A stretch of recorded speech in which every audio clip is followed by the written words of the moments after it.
आप देख रहे हैं एंटी करप्शन इंडिया न्यूज, भ्रष्टाचार और जुर्म के खिलाफ हर पल आपके साथ।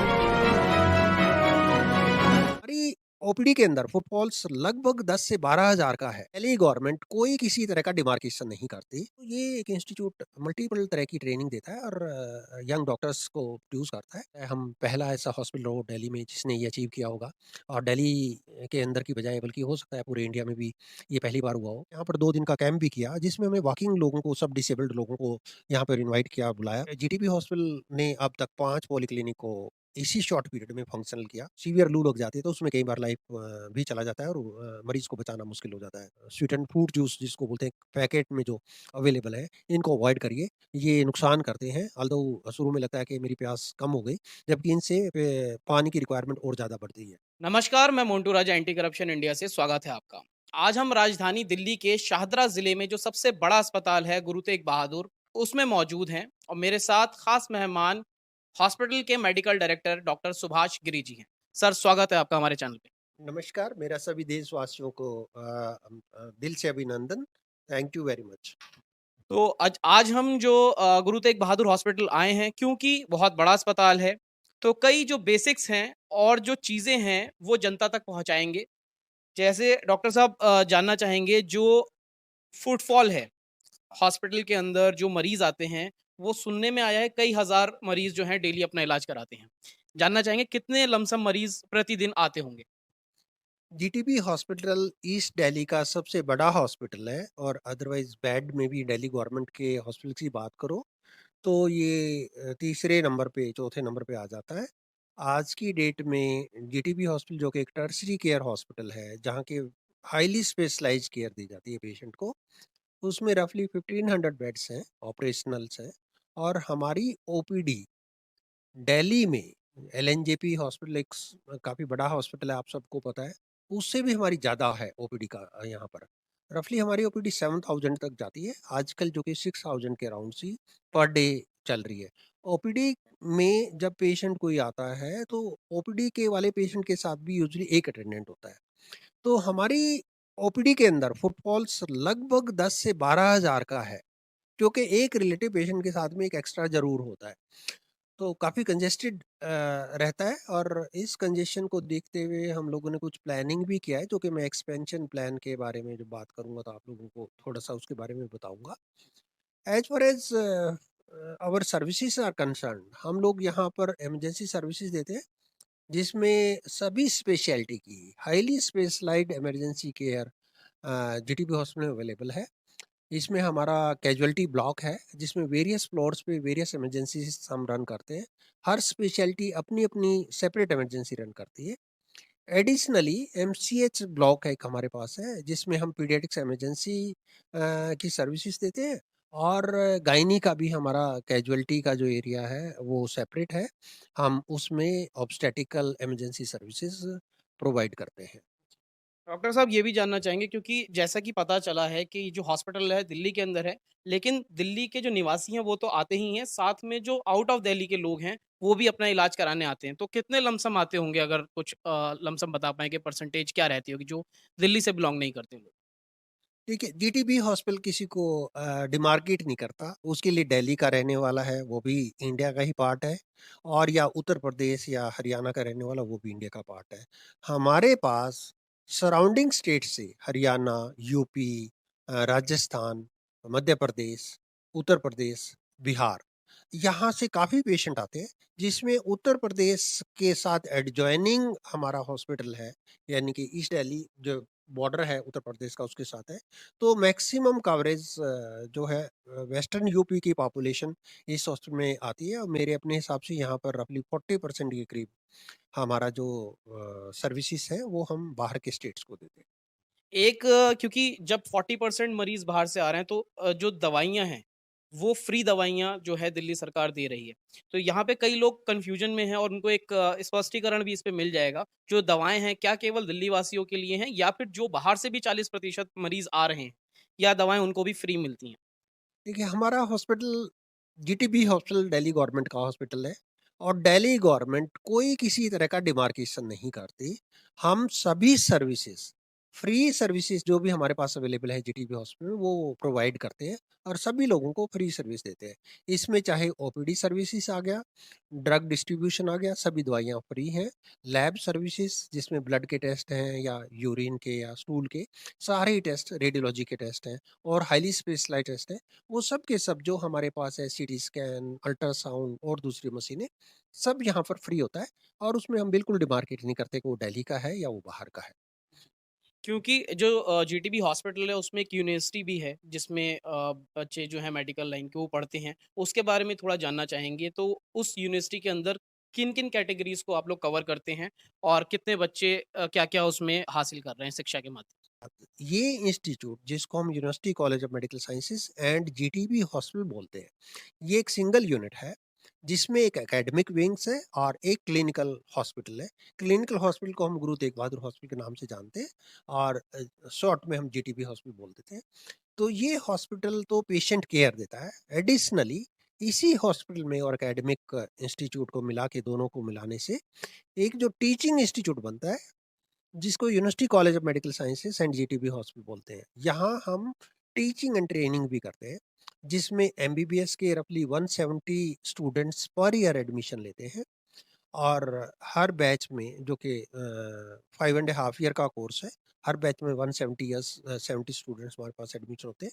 इसके साथ बाद में एमडी और एमएस जो एमबीबीएस के बाद कोर्स होता है, उसके कोर्सेज भी हमारे पास है। लगभग 170 के करीब सीटें हमारी स्पेशलिस्ट ट्रेनिंग की सीटें हैं जिसमें कि पोस्ट ग्रेजुएट कोर्सेज हैं, एमडी है, एमएस है in various speciality like medicine, surgery, gynae, paediatrics, I, ENT, रफली हम सभी स्पेशलिटी में एमडी और एमएस के कोर्सेज करवाते हैं। इसके साथ-साथ कुछ हायर ट्रेनिंग मतलब हायर कोर्सेज़ भी यहाँ पर है, जैसे कि न्यूरो सर्जरी में है, कुछ पीडियाट्रिक्स इंटेंसिव एरियाज़ में है। तो ये एक इंस्टीट्यूट मल्टीपल तरह की ट्रेनिंग देता है और यंग डॉक्टर्स को प्रोड्यूस करता है, हाइली स्पेशलाइज्ड डॉक्टर्स को प्रोड्यूस करता है और हमारी रैंकिंग ऑल ओवर इंडिया में university college of medical sciences GTB hospital within first 5 रहती है। आप 1-2 साल से हम थोड़ा-सा पीछे गए हैं, पर फिर भी हमने 10th के बियॉन्ड 10th रैंकिंग के बियॉन्ड कभी नहीं रहते। हम रफली 5 के अंदर ही रहने की कोशिश करते हैं। डॉक्टर्स बनाने के साथ-साथ यहाँ पर नर्सिज़ के लिए कोर्सेज़ हैं, जिसमें जीएनएम का कोर्स है, बीएससी नर्सिंग का कोर्स है। हमारे पास सेपरेट कॉलेज है फ्लोरेंस नर्सिंग कॉलेज, जिसके अंदर ये ट्रेनिंग की जाती है। इसके साथ-साथ रेडियोलॉजी में बीएससी, एमएससी के कोर्सेज़ होते हैं, रेडियोग्राफर्स के कोर्सेज़ हैं और साथ में कुछ एक higher BA, MSc and PhD के कोर्सेज़ कॉलेज के अंदर कंडक्ट करते हैं। तो this is a big institute और ये इंस्टीट्यूट यूनिवर्सिटी दिल्ली के साथ रेस्ट है और हम टीचिंग भी करते हैं और क्लिनिकल सर्विसेज भी पेशेंट को देते हैं।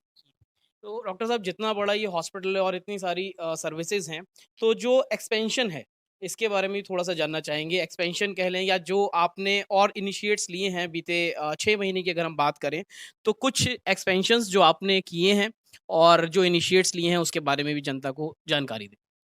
अ, देखिए कोविड के दौरान तो हम सभी लोगों ने बहुत बुरा वक़्त झेला है और कोविड से बाहर आने के बाद जब मुझे इस हॉस्पिटल का अ, एक कमान दिया गया तो मैं अपनी पूरी शिद्दत के साथ इस हॉस्पिटल में लगा हुआ हूँ और उसको हम जितना भी पॉजिटिव वे से ले सकते हैं चीज़ें करते जा रहे हैं। रिसेंट यदि बात करो तो जैसे कि हमारे हॉस्पिटल में पेशेंट का लोड बहुत ज़्यादा है। मेरे पास में रफ़ली 900 एडमिशन्स के करीब अंदर एडमिशन रहते हैं और रफ़ली मैंने जैसे बताया 6000 से लेके 7000 तक ओपीडी हमारा न्यू पेशेंट का इस हॉस्पिटल में रहता है। तो इसके साथ क्योंकि हॉस्पिटल छोटा है, कंजेस्टेड हो गया है हमारा सिस्टम, तो इसके लिए गवर्नमेंट ने प्लान एक नए ब्लॉक की भी कर दी है, जिसमें हमारे पास लगभग 1920 बेड होंगे और इसी हॉस्पिटल के अंदर रफ़ली हमने 30 ओटीज़ प्लान किए हैं और कुछ आईसीयूज़ हैं, जो कि शायद शॉर्टली हमें मिल जाएगा और हम पुरानी बिल्डिंग को से अपने न्यू सेटअप में चले जाएँगे। अ, मेरे पास पुरानी बिल्डिंग में रफ़ली हमारे पास पुरानी बिल्डिंग में रफ़ली 650 बेड के करीब है, जो कि उसकी जगह हमें रफ़ली लगभग 1920 बेड एक्स्ट्रा मिल जाएँगे। तो ये हम लोगों की प्लानिंग है जो कि फ्यूचर की और बाकी एक नया ब्लॉक शायद हमें सौगात में मंत्री जी दे दें। हमने ओपीडी ब्लॉक की रिक्वेस्ट की है और कुछ पार्किंग के लिए एरिया बनाने की भी रिक्वेस्ट की है।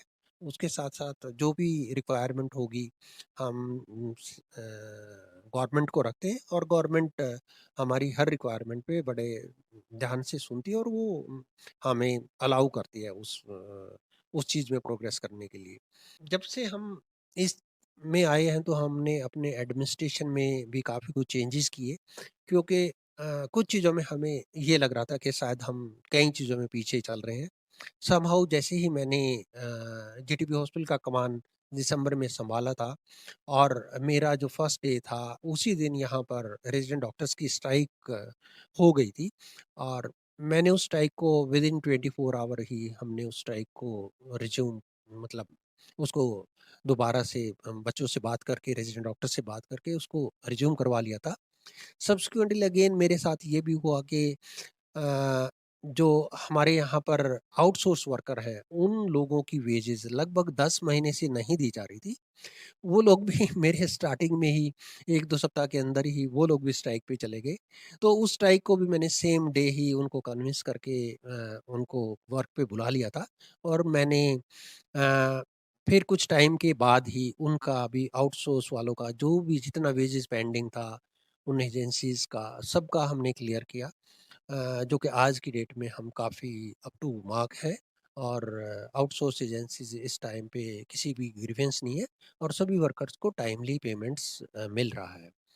इसके साथ-साथ नर्सिंग यूनियन ने भी मौका देखा कि नए डायरेक्टर साहब आए हैं, तो उन्होंने भी हंगर स्ट्राइक का हमें अल्टीमेटम दिया। हमने नर्सिंग यूनियन से बात की और उनको कन्विंस किया कि उनको हंगर स्ट्राइक करने की ज़रूरत नहीं है। जो उनके 3-4 मुद्दे थे, हमने ऑन द स्पॉट ही उन पे एक्शन लेने का बात कर दिया था और कुछ एक चीज़ें हमने बड़ी अच्छी अचीव की हैं। प्रोबेबली वो शायद हो सकता है हम पहला ऐसा हॉस्पिटल हो दिल्ली में जिसने ये अचीव किया होगा और दिल्ली के अंदर की बजाय बल्कि हो सकता है पूरे इंडिया में भी ये पहली बार हुआ हो कि यूजुअली लोगों को एमएससीपी मिलती है तो 5-10 लोगों को एक टाइम पे एमएससीपी लगता है आमतौर पे, हो सकता है 1-2 को ही लगता हो। मैं हम मेरी एडमिनिस्ट्रेशन ने लगभग 250 एमएससीपी एक बल्क में लगवाई और एक टाइम पे डिक्लेयर किया। ये इतनी बड़ा नंबर था कि किसी को भी यकीन नहीं हो रहा कि हम लोगों ने 250 एमएससीपी एकदम लगा दी और ये एमएससीपी एक और अच्छी बात है जानने जानने की कि ये 2009 से पेंडिंग पड़ी हुई थी।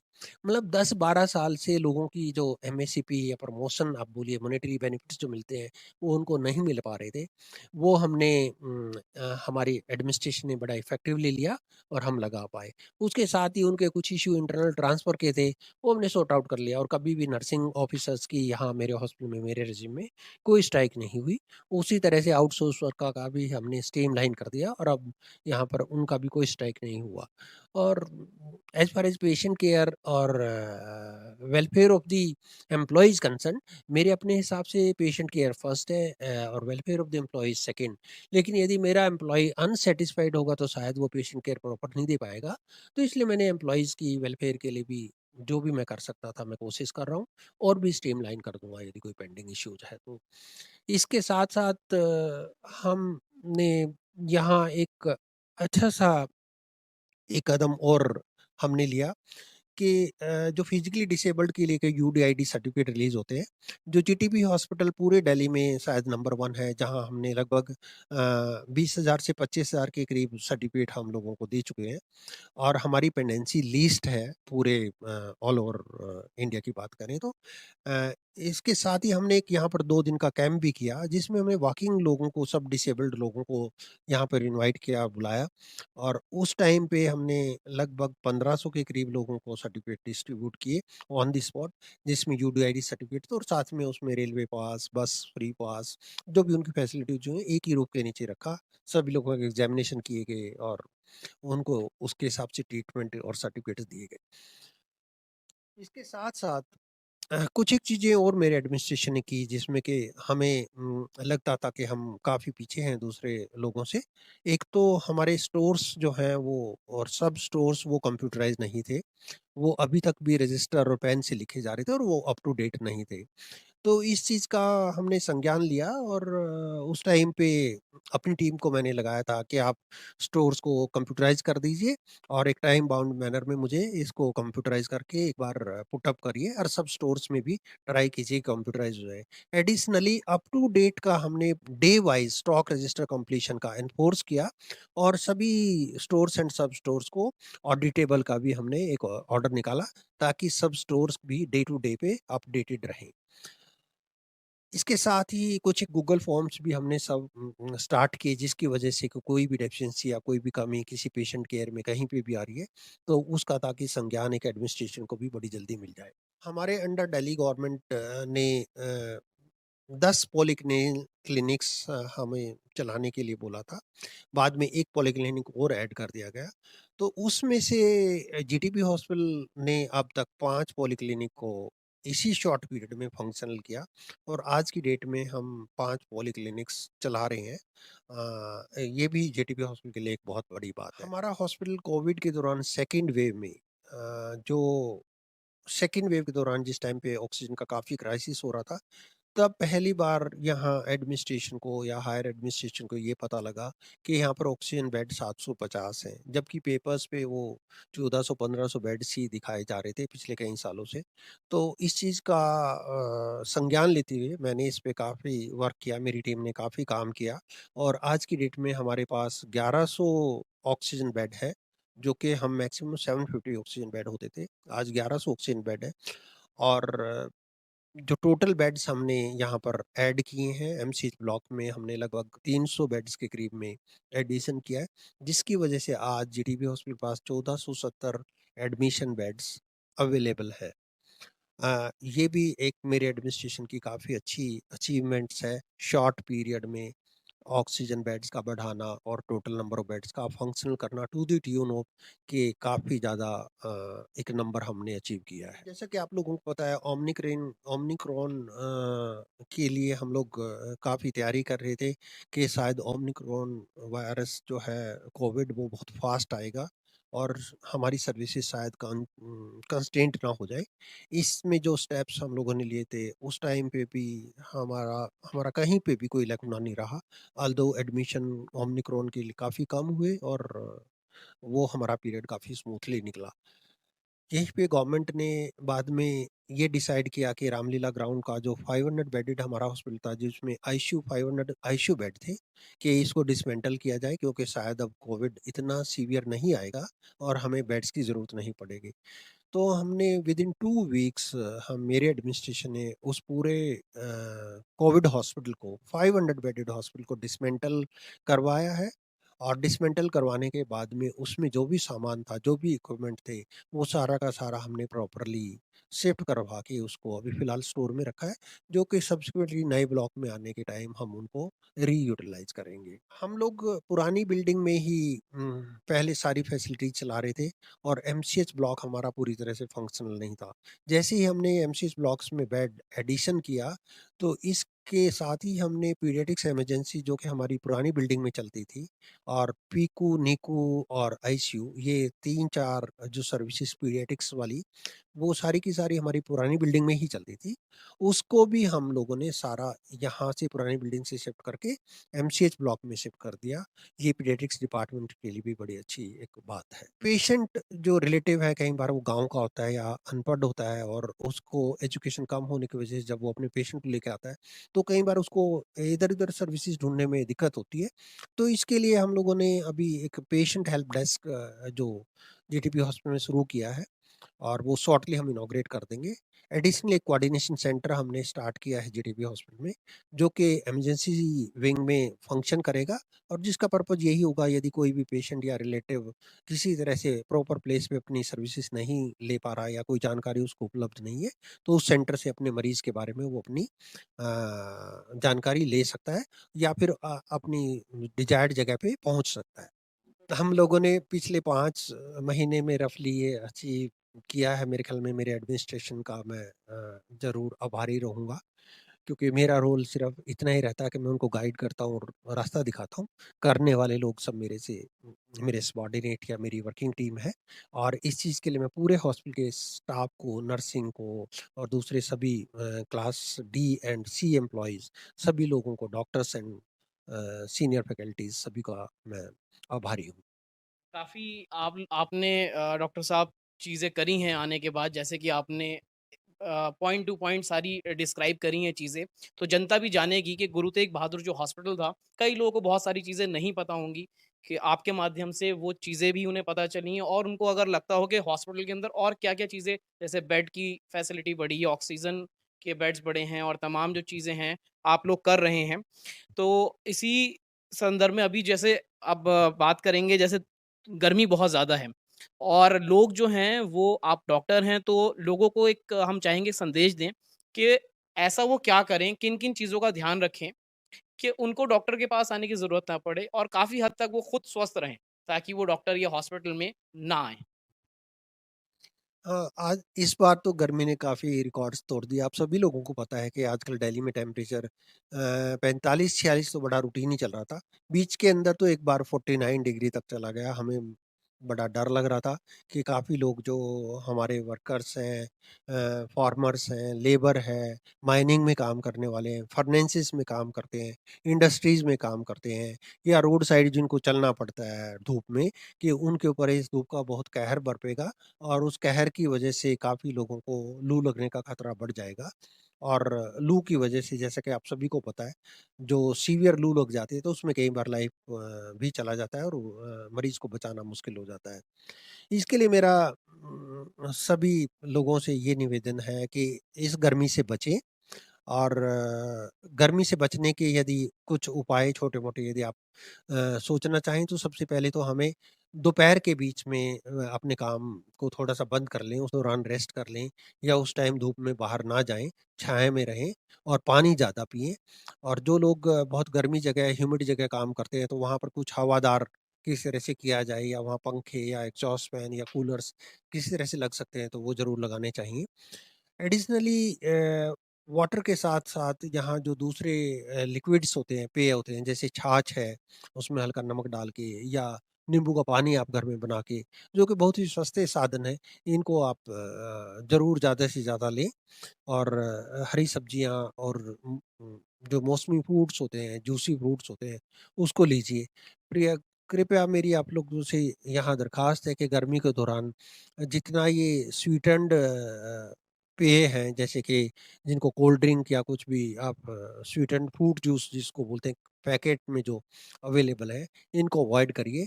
ये नुकसान करते हैं, ऑल्दो शुरू में लगता है कि मेरी प्यास कम हो गई, जबकि इनसे पानी की रिक्वायरमेंट और ज़्यादा बढ़ती है। ये एक बहुत अहम चीज़ बताई है डॉक्टर साहब ने, क्योंकि आजकल हमने तमाम चीज़ें देखी हैं कि गर्मी है, कहीं स्टॉल दिखा तुरंत कोल्ड ड्रिंक पी ली, या वो काफ़ी नुकसान है। वो और ज़्यादा आपके शरीर को जो प्यास है उसको बढ़ाती है, और पानी का सेवन आपको और ज़्यादा करना पड़ेगा। तो आपने काफ़ी कुछ जानकारी साझा करी है। गर्मी के दौरान 2-3 चीज़ों का बिल्कुल ख़्याल रखें, जैसे खाने-पीने का हम डिस्कस कर चुके हैं। रोड साइड पे जहाँ गंदा खाना है, गंदा पानी है, मक्खी, मच्छर है, उस जगह से बिल्कुल आप बिल्कुल खाना मत खाइए। ये वो पीरियड है जिस टाइम यदि गर्मी के साथ-साथ यदि उल्टी और दस्त लग जाए, तो फिर ये जानलेवा बहुत खतरनाक हो सकता है। तो प्लीज़ आप अपना स्वच्छ खाना और पानी, साफ-सुथरा पानी और पानी वाले पदार्थ आपके साफ होने चाहिए। रोड साइड वेंडर से प्लीज़ कोई चीज़ ना खाएँ।